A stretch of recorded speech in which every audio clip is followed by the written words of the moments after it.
मुश्किल होता है नाज़रीन, दुनिया में रहते हुए दुनिया को ठोकर मार कर दुनिया से निकल जाना। मगर जिनको अल्लाह तबारक व तआला चाहे, वो जिनको अल्लाह अपना बना ले, वो जिनको अल्लाह अपने रास्ते पर चला दे, लिहाजा जो अहले बसीरत होते हैं वो अपने तल्ख व शीरीं तजुर्बात से बहुत कुछ सीखते भी हैं और सिखाते भी हैं। इन्हीं में से कुछ दुनिया के असीर हो जाते हैं और कुछ अपने मन में डूब कर जिंदगी का सुराग पा जाते हैं और जिंदगी को मानिंदे हबाब यानी बुलबुले की तरह समझते हैं और दुनिया को ठोकर पर रखा करते हैं। वो जानते हैं कि जिंदगी धूप और छांव की मानिंद है, जिंदगी की शाम होते देर नहीं लगती, लिहाजा वो हिर्स व हवस के जाल में फंसने से पहले ही सदाकत की राहों के मुसाफिर बन जाया करते हैं। नाज़रीन कराम, इमामुल अर्द, मुर्शिद खल्क, मुक्तदाए कौम, पेशवाए उम्मत, मंबाए फयूज़ व बरकात, सैयदुल असफिया, सरखैल सूफिया, सुल्तानुल तारिकीन, बुरहानुस सालिकीन, मुकर्रब बारगाह रब्बुल आलमीन, सुल्तानुस सालिकीन, ममलिकत दुनिया के तारिक, सल्तनत उक़बा के साहिब हज़रत इब्राहीम बिन अदम रहमतुल्लाह अलैह वो हस्ती हैं जिन पर तायुशात ज़ीस्त फरीफ्ता थीं, मगर कहीं हकीकी मंजिल की तलाश भी उन्हें बेकरार रखती थी कि जैसे सब कुछ पाकर भी कुछ न पाया था।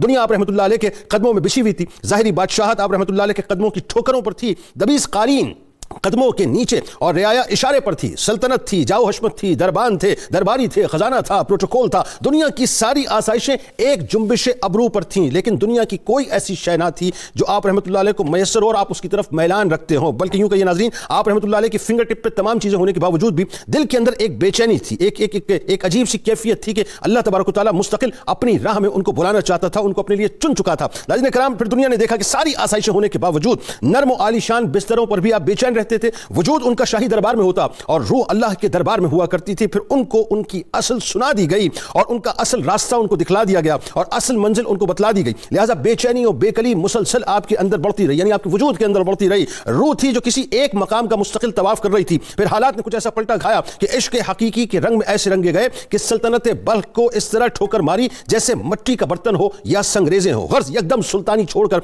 मुकम्मल प्रोटोकॉल छोड़कर, यानी लिबास फाखरा को उतार कर, तौबा का लिबादा पहनकर, फक्र के रास्ते पर चलकर, दुनिया से बेरगबत होकर और ज़ुहद और तक़वे को अपनाकर, अपना तन यानी अपने तन पर जो आली शान लिबास हर वक्त रखा करते थे, उसको मुज़य्यन रखा करते थे, खुशबुओं से मुअत्तर रखा करते थे, उस तन पर बगैर कुर्ते के जाड़े में एक मोटा टाट सजाकर और गर्मियों में जिस्म पर दो कपड़े यानी चादर और तैबन की सूरत में डालकर, जिनकी कीमत 4 दिरहम से ज्यादा न थी, यानी ज़ाहिरी सल्तनत को छोड़कर बातिनी सल्तनत की सुल्तान बन गए। वो हाथ जिनके इशारे पर सल्तनत का सारा निजाम था, जिनकी उंगलियों पर यूं कहिए कि सारा निजाम था, वो हाथ खेत काटकर मजदूरी कमाने में लग गए। वो जिस्म जो नरम बिस्तरों का आदी था, वो हर वक्त रोजे रखने लगा और रातों को क़याम व नमाज के मजे लेने लगा। दुनिया से बेरगबत हुए और सुलूक के रास्ते के ऐसे ताजदार बने कि पीराने किबार, औलिया नामदार, मशाइख इज़ाम और सफ़े अव्वल के औलिया में आप शुमार होने लगे। खुद फरमाते हैं कि समझदार और दानिशमंद इंसान दुनिया से निकलने से पहले दुनिया से निकल चुका होता है। नाज़रीन कराम, हज़रत इब्राहीम बिन अदम रहमतुल्लाह अलैह वो हस्ती हैं कि ज़माने के औलिया जिनको अपना इमाम मानते हैं, आप रहमतुल्लाह अलैह का शुमार हज़रत ख्वाजा फुज़ैल बिन इयाज़ रहमतुल्लाह अलैह के अकाबिर खुलफा में होता है। और फिर वो मकाम और मर्तबा मिला कि सैयदुत ताइफ़ा हज़रत जुनैद बगदादी रहमतुल्लाह अलैह आपको मफ़ातिहुल उलूम पुकारते, इमाम आज़म इमाम अबू हनीफ़ा रहमतुल्लाह अलैह